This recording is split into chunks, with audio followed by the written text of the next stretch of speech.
Alhamdulillah Rabbil Alamin wa bihi nasta'in ala umuri dunya waddin wassalatu wassalamu ala ashrafil anbiya'i wal mursalin sayyidina Muhammad wa ala alihi wa sahbihi ajma'in amma ba'd.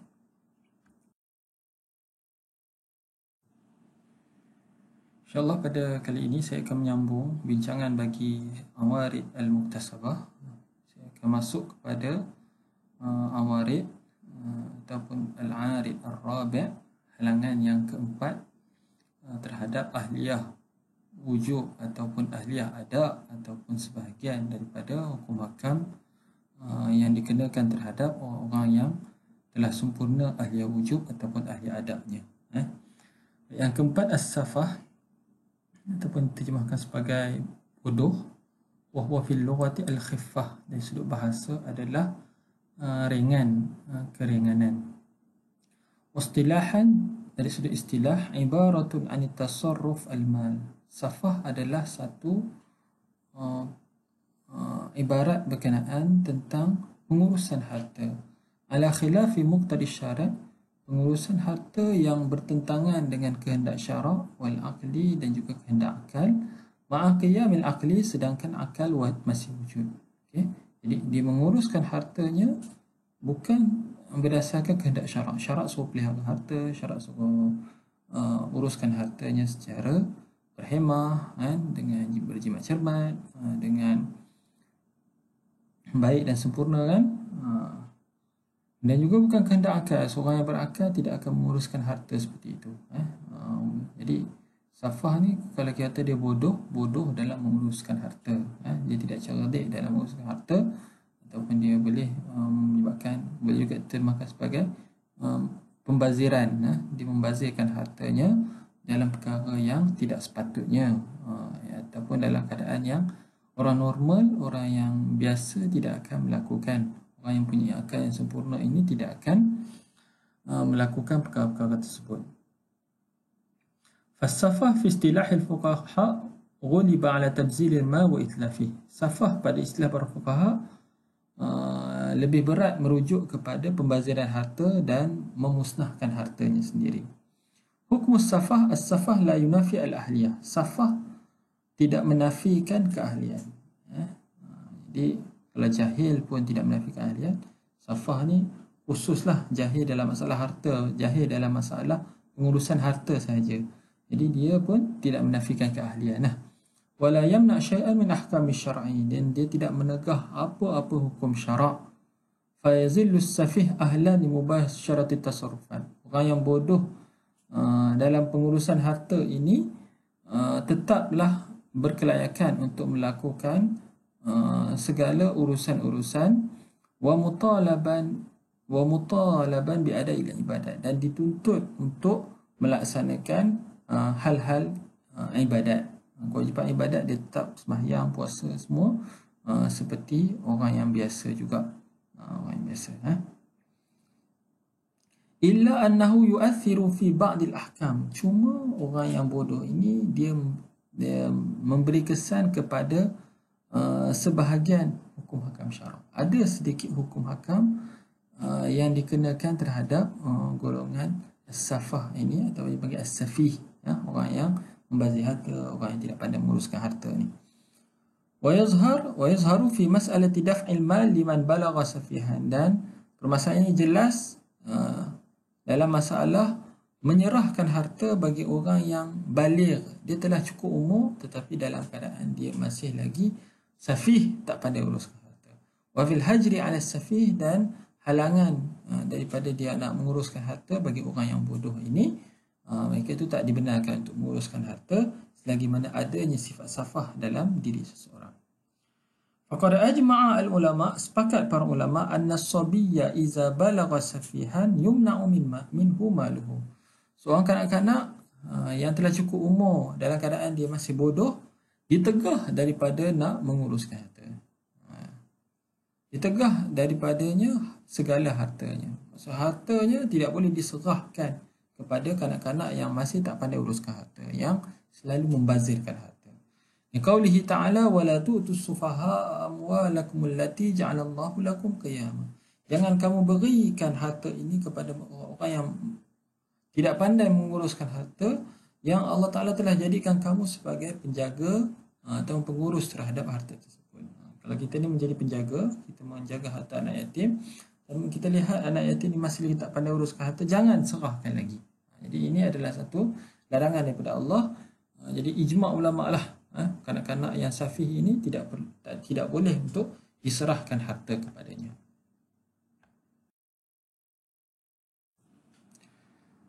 وقال أبو حنيفة لا يجوز الحجر على السفيه إذا أصبح راشدا ببلوغ 25 سنة فيسقط حينئذ منع المال عنه. Ada khilaf ulama selepas daripada dia balik itu. Adakah kita nak tahan harta dia, tak serah harta dia sampai bila-bila, atau ada had umur yang sampai satu had umur ni dia kena serahkan. Tak kira lah dia masih safih ke ataupun tidak, dia perlu diserahkan hartanya. Imam Abu Hanifah berpandangan tidak harus untuk dihalang harta bagi orang yang bodoh ini iza asbaha rasyidan, apabila dia telah menjadi cerdik. Cerdik itu pada had mana? Bibulughi 25 sanatan, apabila seseorang itu telah sampai had umur 25 tahun. Fayasqutu hina idzin man'ul mal. Ketika dia berumur 25, tidak boleh dah untuk kita nak halang hartanya, sekat hartanya, tak serahkan harta kepadanya. Di qaulihi ta'ala, dalil Abu Hanifah, fa in anastu minhum rushdan fadfa'u ilaihi amwalahum. Apabila kamu merasakan kecerdikan pada kalangan anak-anak yatim ini, maka serahlah kepada mereka harta-harta mereka. Okey.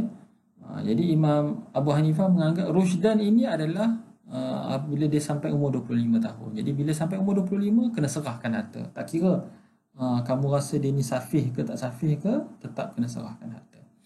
Wali'annahu ihdarun di ahliyatil hurri wa ibaratihi. Kerana kalau kita halang juga, ini adalah satu penafian terhadap keahlian orang yang merdeka dan juga segala tutur katanya. Dia orang yang merdeka, sepatutnya dia bebas lah nak ucap apa-apa pun. Dia orang yang merdeka, dia bebas lah untuk uruskan hartanya.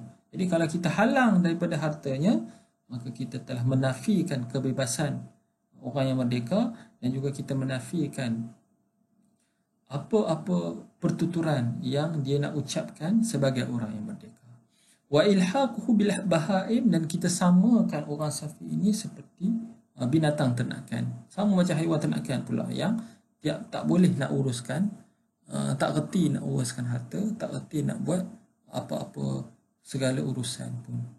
Jadi ini ada satu penghinaan, dan kerana itulah Imam Abu Hanifah kata sampai had 25 harta mesti diserahkan.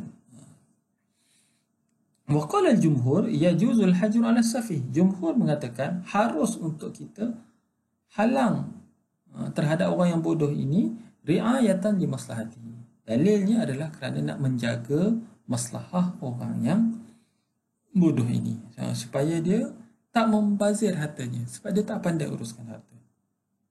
Wa muhafazatan 'ala malihi, dan kerana nak memelihara harta. Tujuan dia mesti betul. Niatnya adalah nak menjaga maslahah dia dan juga nak menjaga hartanya. Jadi kalau niat betul, kerana itulah jumhur kata walaupun dah umur 25 pun, tapi disebabkan dia tidak pandai uruskan harta, maka tidak boleh lagi diserahkan harta kepada seseorang tersebut. Wa daliluhum qawluhu ta'ala fa in kana alladhi 'alayhi al-haqqu safihan aw da'ifan aw la yastati'u an yumilla huwa falyumlil waliyuhu bil 'adli. Sekiranya fa in kana alladhi 'alayhi al-haqq, orang yang berhak mendapat hak itu safihan, bodoh, atau dha'ifan, atau lemah, atau la yastati'u an yumillahu, ataupun tak mampu untuk menulis, falyumlil waliyuhu bil 'adl, maka hendaklah walinya yang tuliskan baginya. Fahaza nassun, dalil ini merupakan satu nas atas sabitnya wilayah, kekuasaan atas orang yang bodoh ini. Wazalika la yutasawwar illa ba'dal hajri anhu.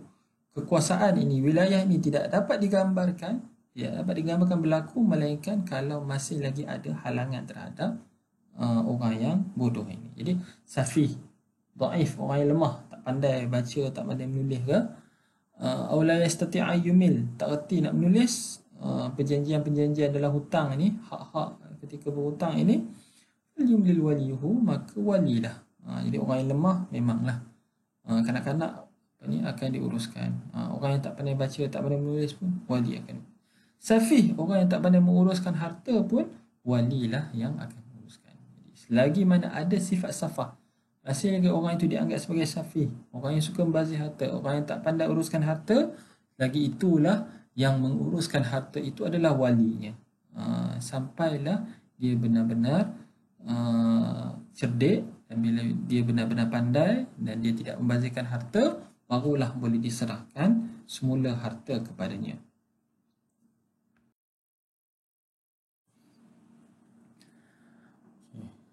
Awarid muktasabah yang kelima, al-ikrah, paksaan. Al-ikrahu min al-awarid al-muktasabah, la min fi'lil insan binafsihi, walakin min fi'lil ghairi bihi. Ikrah atau paksaan ini adalah awarid yang diusahakan oleh manusia, tetapi bukan daripada perbuatan manusia itu sendiri, tetapi daripada perbuatan orang lain terhadap dirinya. Orang lain yang melakukan, orang lain yang mengusahakan. Al-kasbu itu ada pada orang lain yang mengusahakan supaya perkara itu berlaku terhadap diri seseorang. Dia memaksa. Wa huwa hamlul ghair ala an yaf'ala ma la yarda. Memaksa orang lain untuk melakukan perkara yang dia tak suka, wala yakhtar mubasharatuhu, dan dia tidak pilih untuk melaksanakannya, law khala nafsuhu, jikalau dibiarkan dirinya. Kalau dirinya dibiarkan, tidak ada sebarang paksaan, dia tak akan buat. Tapi dia buat tu dalam keadaan dia tak redha, dalam keadaan dia tidak milih untuk melakukannya. Al-ikrahu naw'an. Ikrah ada dua jenis. Pertama, al-ikrah al-mulji', paksaan yang sempurna. Al-ikrah ghairul mulji', yang kedua adalah paksaan yang tidak sempurna, paksaan yang naqis. Al-farqu bainal ikrahil mulji'i wa ghairil mulji'i. Perbezaan di antara ikrah yang sempurna dan ikrah yang tidak sempurna. Al-ikrah al-mulji', ikrah yang sempurna, wa huwa alladhi yakunu at-tahdidu li itlafin nafsi. Paksaan yang sempurna adalah paksaan yang membabitkan amaran untuk membinasakan dirinya, au bi'udwin minha, ataupun nak membinasakan salah satu anggota tubuh badannya. Wa minhu, dan termasuk juga dalam ikrah yang sempurna ini tahdid, amaran untuk menghapuskan seluruh hartanya, au biqatli man yahumul insanu amrahu, ataupun membunuh orang-orang yang penting, yang diambil berat manusia terhadap dirinya. Orang yang dia sayang, orang yang dia suka, orang yang dia kasih, orang yang dia ambil berat. Walaupun tak bunuh diri dia, tapi membunuh ahli keluarga yang dia yang sangat penting bagi dirinya. Jadi amaran-amaran seperti ini, amaran untuk membinasakan diri, membinasakan anggota, membinasakan ahli keluarga, membinasakan seluruh harta, bukan sebahagian, seluruh harta, yang ini dipanggil sebagai ikrah mulji'. Wa summiya hadzal ikrahu mulji'an li'annahu yalja'u al-mukrah ila mubasharatil fi'li khawfan min fawati nafsi.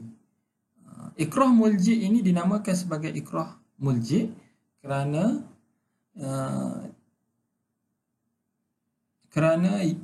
ikrah ini, paksaan ini akan mendesak orang yang dipaksa itu melakukan sesuatu perbuatan kerana takut kehilangan diri ataupun kehilangan anggota tubuh badan. Sebab dia mulji', mendesak satu paksaan yang sampai tahap mendesak seorang itu sehingga dia terpaksa buat juga. Wa huwa yufsidu al-ikhtiyara wa yu'dimu ar-ridha. Paksaan seperti ini merosakkan pilihan. Jadi pilihan dia itu bukan pilihan yang sebenar. Dia paksa supaya mencuri. Jadi dia pun pergilah ke rumah orang lain, dia curi barang tu. Sebab dia bagi amaran, kalau kamu tak curi, aku bunuh keluarga kamu kan. Jadi dia buat dalam keadaan ikhtiar dia tak sempurna. Dia memang usaha dia ambil barang orang lain, tapi bukanlah ikhtiar yang memang kehendak dirinya sendiri. Wa yu'dimur ridha, dan menghilangkan redha. Dia memang tak suka buat. Tidak ada keseronokan pun dalam dia melakukan perbuatan mencuri itu, sebab dia memang tak redha. Ikhtiar masih ada, tapi ikhtiar yang fasik, yang rosak, yang tidak sahih, yang tidak betul. Okey, jadi ini adalah ikrah al-mulji. Al-ikrah ghairul mulji. Yang kedua adalah ikrah yang tidak sempurna. Al-ikrah an-naqis. Wa huwa alladhi la yakunu bi tahdid itlaf an-nafsi aw 'adwin minha. Paksaan yang tidak membabitkan amaran untuk merosakkan ataupun membinasakan diri seseorang ataupun anggota tubuh badannya. Dia juga tidak membabitkan masalah membinasakan harta, keseluruhan harta ataupun ahli keluarganya. Wa misaluhu ad-darbu. Contohnya adalah dia ugut untuk pukulnya. Alladhi la yakhafu ala nafsi at-talaf, yang tidak menyebabkan kebinasaan terhadap dirinya, tak membawa mati pun. Tapi sakitlah. Pukulan tu akan menyakitkan dirinya, tapi tidak membawa kepada kematian. Dan juga tidak membawa kepada rosak anggota tubuh badan. Tapi kalau dia pukul sampai tangan patah, semua dah tak boleh guna dah, menyebabkan tangan dia lumpuh semua, itu masuk dalam ikrah mulji. Awil qaidi, ataupun dia ugut, dia bagi amaran untuk ikat dia. Kalau kamu tak buat, aku akan ikat kamu. Awil habs limuddatin, ataupun dia nak kurung bagi tempoh masa tertentu. Kalau kamu tak buat, aku kurung kamu, aku penjarakan kamu. Okey, jadi ini termasuk dalam kategori ikrah ghair mulji. Ikrah yang tidak sempurna. Wa huwa la yufsidu al-ikhtiyar. Ikrah yang tidak sempurna ini tidak merosakkan ikhtiar. Maksud tak merosakkan ikhtiar, maksud ikhtiarnya masih sahih, ikhtiarnya masih betul, ikhtiar dia masih sempurna. Kalau dia paksa, kalau kamu tak buat, aku pukul kamu. Dan dia tahu dia ni pukul bukan yang pukul kuat sangat pun, tapi dia ikut juga cakap orang tu, dia pergi mencuri. Jadi memang perbuatan dia memang nak mencuri lah. Walakin yu'dimur ridha, tetapi dia menghilangkan redha. Redha tidak ada. Redha memang tak wujud, memang dia tak suka pun curi. Tapi dia buat semata-mata nak selamatkan dirinya daripada kena pukul. Itu sahaja. Jadi ikhtiar ada, redha tidak ada bagi ikrah ghairul mulji. Beza dengan ikrah mulji tadi. Ikrah mulji tu ikhtiar pun dah rosak, redha pun dah hilang. Tapi dalam ikrah ghairul mulji, ikhtiar dia masih sah, ikhtiar dia masih sahih, tetapi redha sahaja yang tak ada. Jadi sebab itulah nanti hukum ikrah ini berbeza dalam masalah ikrah mulji ataupun ikrah yang ghair mulji. Hukum al-ikrah la yunafi ahliyata binaw'aiha li'annaha thabitatun bizimmati wal aqli wal bulughi walakinahu yughayyiru ba'd ahkamihi. Ikrah tidak menafikan ahliyah pada kedua-dua bahagian kerana ahliyah tersebut sabit dengan zimmah. Dia ada nyawa, dia masih wujud lagi. Jadi ahliyah wujud adalah wal aqli wal bulugh, dan dia berakal dan telah cukup umur, maka dia masih lagi ada ahliyah adat. Ahliyah adat yang sempurna. Walakinahu yughayyiru ba'd ahkamihi, tetapi ikrah ini boleh mengubah sebahagian hukum syarak. Fal ikrahu ghairul mulji la yamna'u at-taklifa inda jumhur. Di sisi jumhur, paksaan yang tidak sempurna tidak menegah pentaklifan. Pentaklifan syarak masih lagi dikenakan terhadap dirinya.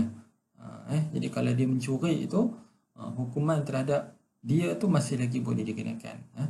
Tapi tidaklah sampai hudud. Hudud tak boleh dilaksanakan sebab ada syubhat di situ. Tapi ta'zir terhadap pencuri ni yang mencuri harta orang lain kerana dia diugut, kerana dia dipaksa, masih lagi boleh dikenakan. Ammal ikrahul mulji'u faltafaqu ala annahu yamna'u at-taklifa bi fi'lil amril mukrahi alaihi. Adapun ikrah mulji, ikrah sampai tahap membunuh, ikrah sampai tahap membunuh ahli keluarganya, maka sepakatlah para ulama bahawasanya paksaan ini menegah pentaklifan dengan dia melakukan perkara yang dipaksa. Jadi kalau dia tak buat, maka dia akan dibunuh kan. Dia tidak melakukan perkara yang dilarang itu, sehingga dia akan dibunuh. Ketika ini pentaklifan tidak dikenakan terhadap dirinya. Cuma dalam masalah mencuri tadi tu, contoh mencuri tadi tu, itu ada kita tak boleh bagi contoh di sini. Kita boleh bagi contoh kalau macam dia dipaksa untuk makan suatu benda yang haram ke. Kalau kamu tak makan, aku akan bunuh kamu.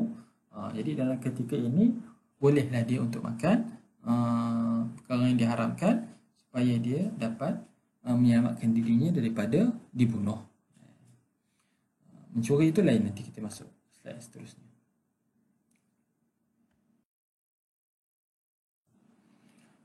Kalau akraha syakhsun ala syurbil khamri, sekiranya seseorang itu dipaksa supaya minum arak. Jadi minum arak adalah benda yang haram. Fa innahu yaftaridu alaihi ataupun yuftaradu alaihi al-iqdamu ala ma ukriha alaihi. Diwajibkan ke atasnya untuk melakukan apa yang dipaksa. Dia dipaksa minum arak, maka wajib untuk dia minum arak. Sebab ikrahnya ikrah munji. Kalau dia tak buat, maka dia akan dibunuh. Antara dia dibunuh dengan minum arak, wajiblah dia minum arak supaya dia dapat menyelamatkan dirinya. Hatta law sabara wa lam yashrab hatta qutil yu'aqab alaihi. Kalau dia bersabar dan dia tak minum sehingga dia dibunuh, maka dia akan diseksa atas perbuatan tersebut. Kenapa dia tak minum sedangkan minum arak pada ketika itu dah menjadi wajib dah untuk menyelamatkan dirinya, nak minum arak kerana nak selamatkan diri yang akibat tercekik pun wajib untuk minum arak. Jadi dalam keadaan ini kerana nak menyelamatkan nyawa, maka wajiblah dia untuk minum arak. Lisubutil ibahah fi haqqihi fi hajah. Sebab sabit keharusan pada haknya pada ketika itu. Pada ketika itu hukum arak bagi orang yang dipaksa ini adalah harus, boleh dia minum arak untuk menyelamatkan dirinya daripada dibunuh ataupun ahli keluarganya. Wa kadzalika al-ikrahu ala akli al-maitati wal khamri wal khinziri. Begitu jugalah kalau dipaksa untuk makan bangkai atau minum arak ataupun makan babi. Ini juga kalau dipaksa, dan ikrah tu ikrah mulji, harus baginya untuk melakukan perkara yang dipaksa itu. Walakin la yajuzu al-iqdamu bil qatli aw al jarhi aw al itlafi bi malil muslimi aw zina. Akan tetapi tidak harus untuk melakukan pembunuhan. Kalau dia paksa untuk bunuh orang lain, tak boleh. Awil jarhi ataupun supaya mencederakan orang lain, tak boleh. Semata-mata nak menyelamatkan dirinya ataupun nak menyelamatkan ahli keluarganya, dia pergi cederakan orang lain, itu adalah haram. Awil itlaf ataupun membinasakan harta orang lain. Dia nak mencuri harta orang lain. Mencuri harta orang lain pun tak boleh. Sebab harta orang Islam dipelihara. Jadi dia tak boleh mencuri semata-mata kerana nak menyelamatkan nyawa. Awil zina ataupun dipaksa untuk berzina. Kalau dapat zina tak boleh dia nak berzina. Sebab zina tu akan merosakkan maruah orang Islam yang lain. Wa in ukriha alaihi bi fi'li hadhil asya', sekalipun dia dipaksa untuk melakukan perbuatan-perbuatan ini. Jadi ini melibatkan menghilangkan perkara yang menjadi milik orang lain. Nyawa milik orang lain. Tak boleh dia nak hilangkan nyawa orang lain semata-mata nak menyelamatkan nyawanya. Anggota tubuh badan tu milik orang lain. Jadi dia tidak boleh merosakkan anggota tubuh badan orang lain kerana nak menyelamatkan nyawanya. Harta milik orang lain. Maruah perempuan itu adalah milik orang lain. Jadi tak boleh untuk dia hilangkan perkara-perkara ini semata-mata nak menyelamatkan dirinya. Jadi dia terpaksa bersabar. Kalau orang terpaksa nak bunuh pun bunuhlah. Dia akan dapat mati syahid kerana dia mempertahankan kebenaran. Wa in sabara asy-syakhsu 'ala al-ikrah bi kalimatil kufri wa qutila sara syahidan. Sekiranya dia bersabar daripada mengucapkan perkataan kufur lalu dibunuh, maka dia akan mendapat mati syahid. Dia akan mendapat mati syahid. Dia macam kes Ammar bin Yasir tu, ahli keluarga yang lain semuanya tak mau mengucap kalimah kufur lalu dibunuh, dan mereka itu mendapat mati syahid. Tapi kalau Ammar bin Yasir sendiri, dia ikut apa yang dipaksa. Disuruh kufur, dia pun cakaplah kufur, tapi hatinya kekal dalam Islam, maka dia terselamat. Jadi cuma inilah, dalam keadaan ini orang Islam diberi pilihan, sama ada nak bersabar, dia akan dapat mati syahid, ataupun boleh juga dia mengucapkan kufur bagi menyelamatkan dirinya, dan itu juga dibenarkan dalam Islam.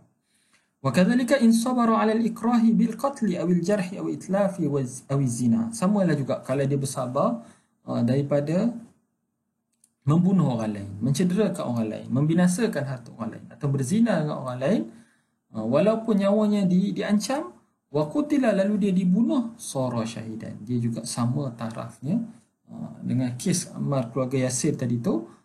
Keluarga Yasir pun mendapat mati syahid, dan mereka yang dipaksa melakukan perkara ini dan dibunuh dan dia bersabar, mereka juga berhak untuk mendapat mati syahid.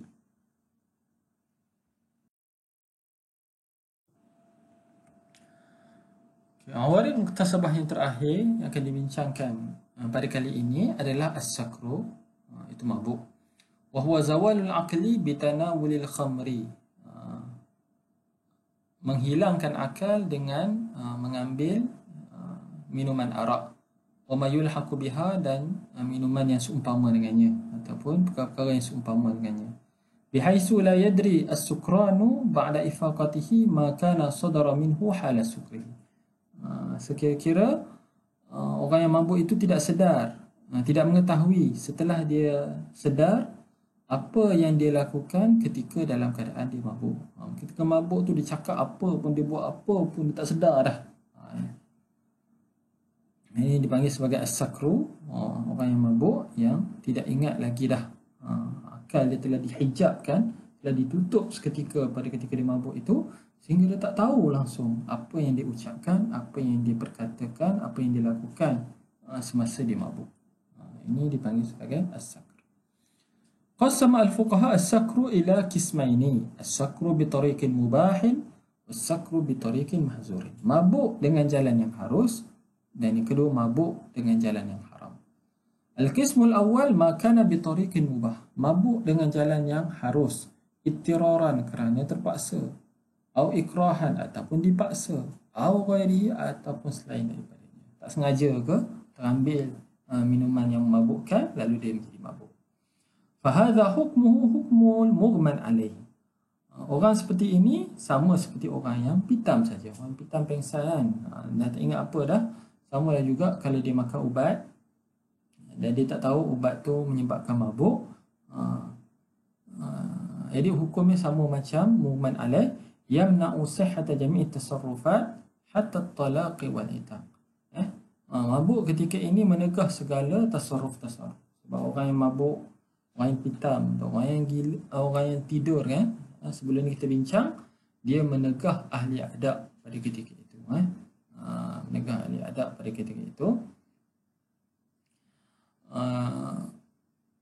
Maka dalam hal ini, segala urusan-urusan yang dia lakukan, yang dia ketika dalam keadaan dia mabuk, hatta talak, walaupun dia menceraikan isterinya ataupun dia memerdekakan hambanya, tidak dikira dan tidak sah, kerana mabuk tu adalah mabuk dengan jalan yang dibenarkan oleh syarak. Ini kelonggaran yang diberikan oleh syarak, dan memang hukumnya lah hukum yang asalnya, kerana akal tidak wujud pada ketika itu. Akal telah dihijabkan, dihalang pada ketika itu. Al-qismu tsani as-sakru bi tariqin mahzurin. Bahagian kedua, mabuk dengan jalan yang diharamkan. Dia saja-saja cari minuman ataupun perkara yang diharamkan ini. Wa hadha ikhtalafa ulama fi tasarrufatihi. Ulama berbeza pandangan. Sebab dia ketika dia mabuk tu memang akal dia tak wujud dah.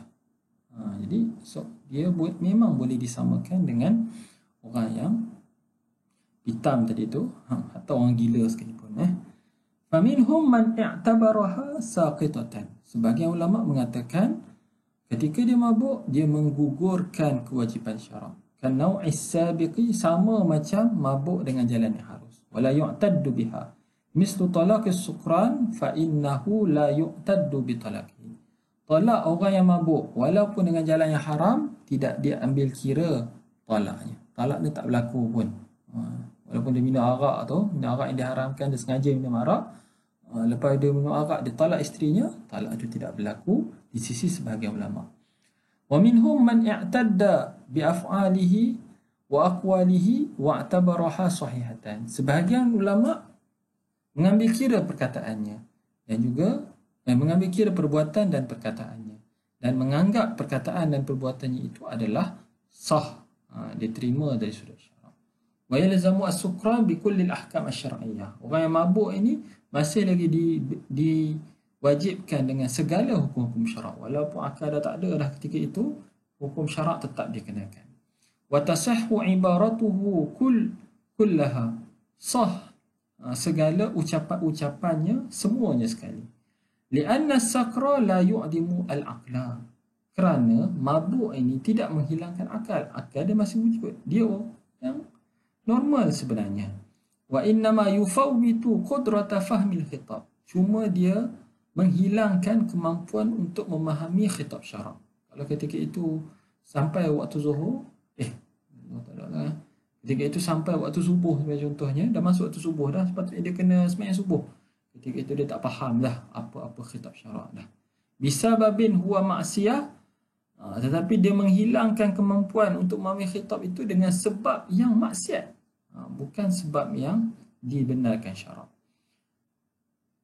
Fayuja'al fi hukmil mawjud, maka orang tersebut, orang yang mabuk ini dianggap pada sama seperti hukum orang yang masih wujud akalnya. Dia walaupun dia tak ada akal pada ketika itu, tapi dihukumkan seolah-olah akal dia masih wujud, seolah-olah dia masih lagi boleh berfikir.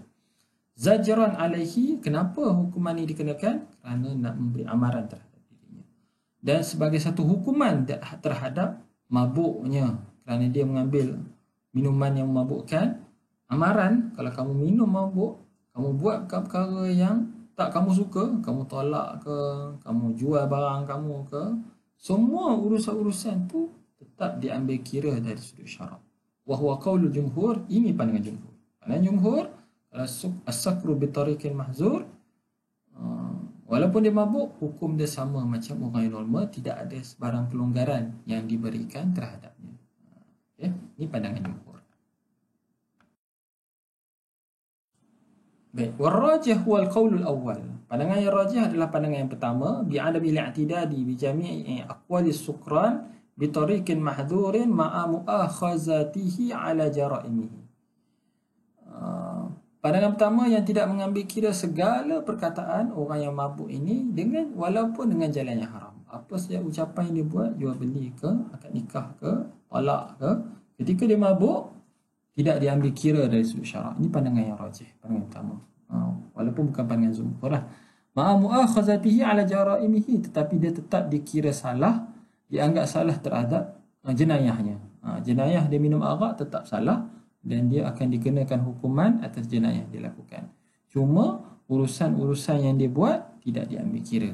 Ataupun dengan kata lain, urusan-urusan dia tolak ke, dia tolak isterinya ke, dia beli harta dia ke, diberikan keuzuran, maka tidaklah berlaku tolak, tidaklah berlaku jual beli ketika dia berada dalam keadaan mabuk. Kenapa? Lianna sakra yuzhibu bil iradah, kerana mabuk ini menghilangkan kehendak. Dia tak nak pun nak tolak isterinya. Wal qasda kal junun, sama macam orang gila. Jadi fatabtulu ma'ahu al-ibarah, maka terbatallah segala ibarat ucapannya, wala yatarattab alaihi iltizam, dan tidak menghasilkan apa-apa kewajipan, apa-apa kesan pun daripada ucapan-ucapan yang dilakukan. Sebab kesalahan yang dia buat ada hukum dia. Hukum dia adalah hukuman hudud, kenalah sebab sampai 80 kali watan ke. Tetapi dari sudut muamalatnya tidak berlaku, masih lagi kelonggaran diberikan kerana akal tidak wujud ketika dia mabuk pada ketika itu. Baik, jadi ini adalah kesimpulan daripada awarid-awarid yang kita bincangkan terhadap ahliyah, sama ada ahliyah wujub ataupun ahliyah ada ataupun sebahagian hukum syarak kan. Jadi ada 6 awarid yang dipanggil awaridil ahliyah as-samawiyah yang dinisbahkan kepada langit disebabkan tiada usaha ataupun ikhtiar manusia, dan awarid 6 lagi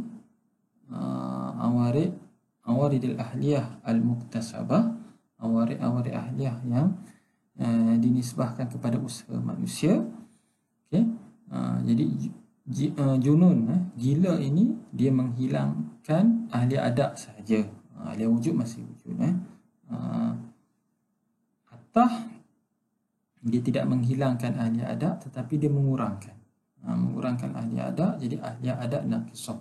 Jadi hukum dia macam kanak-kanak, macam kanak-kanak. An-nisyan, lupa, dia tidak lupa tidak mengganggu ahli wujud dan ahli adat, tapi ada hukum yang berbeza, kelonggaran-kelonggaran yang diberikan bagi orang lupa ini, tapi dia sudah ahliyah masih sempurna. An-naumu wal ighma, dia menghilangkan ahli adat, menghilangkan ahli adat pada ketika dia tidur, pada ketika dia pitam itu. Al-marad, marad tidak mengganggu, dia hanya berkesan pada hukum syarak. Maut, mati, bila mati habislah, sebab ahliyah wujud tak asas kehidupan. Jadi bila dia dah meninggal dunia, tidak ada ahliyah wujud, dan bila tak ada ahliyah wujud, otomatik ahliyah adat pun hilanglah, tidak ada lah.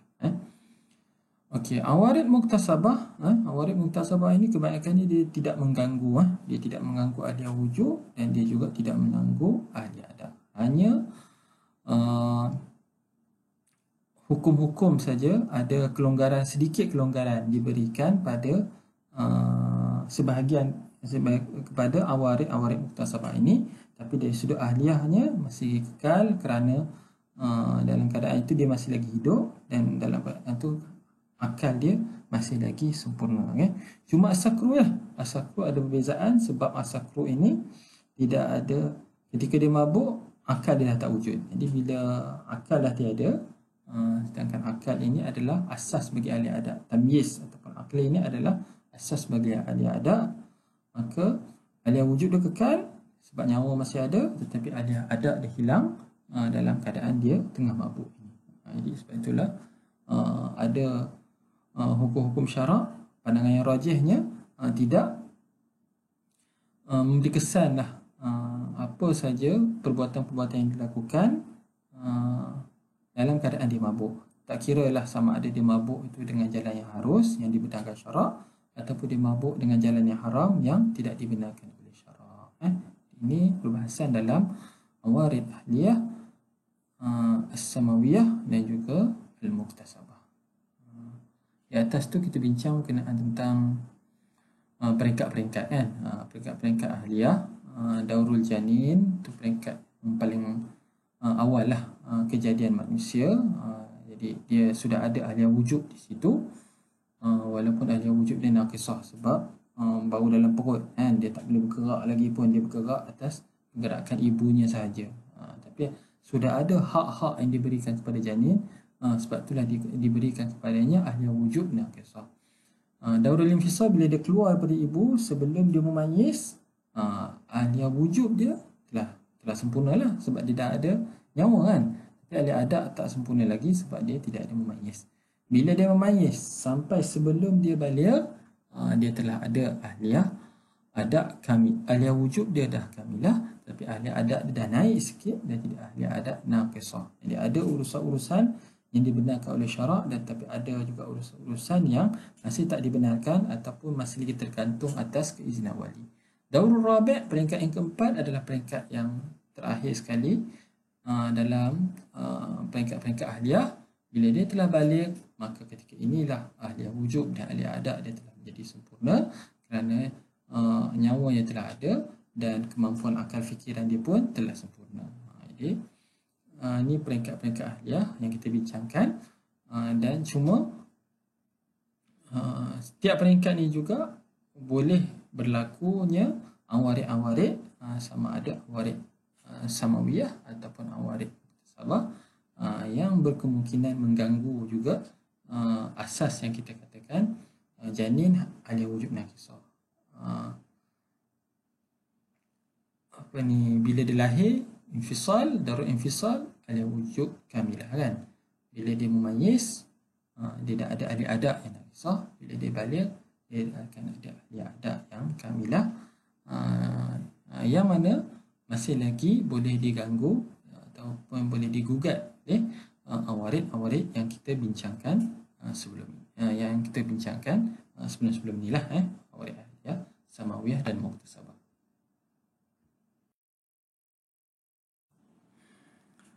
Alhamdulillah, kita telah selesaikan baki 3 lagi awarid muktasabah. Kita bincangkan safah, ni kejahilan dalam nak menguruskan harta. Kita bincangkan juga masalah al-ikrah, paksaan, dan juga kita bincangkan masalah sakru, mabuk. Jadi ini tiga lagi baki daripada awarid muktasabah, yang mana keseluruhannya ada 6 awarid muktasabah yang kita bincangkan dalam kuliah Nazariah Al-Hukmi ini. Sekian ini dulu. Wallahu ta'ala a'la wa a'lamu bis-shawabi.